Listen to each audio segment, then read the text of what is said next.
Just 2 weeks ago, President Biden met with Chinese President Xi on the sidelines of the Asia-Pacific Economic Summit. Among the topics the two leaders talked about was the fate of 3 Americans held prisoner in China.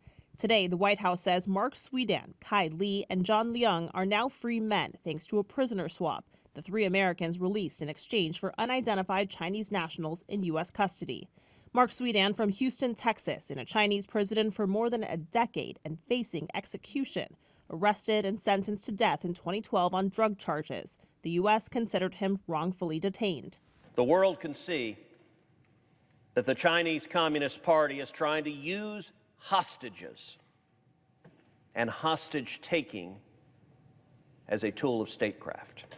This ordeal has got to end. It has to end for Mark.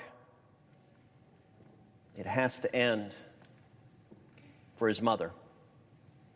It has to end for his family.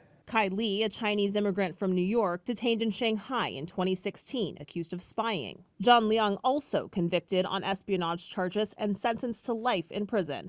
The Biden administration is now touting that they have helped bring more than 70 Americans back home who have been classified as wrongfully detained from countries like Russia, Afghanistan, and now, of course, China. And some believe Beijing may be hoping that releasing the prisoners will pave the way for the State Department to relax its current travel warning for Americans headed to China.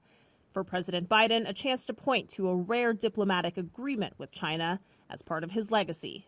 Christiane Cordero, ABC News, with the president in Nantucket, Massachusetts.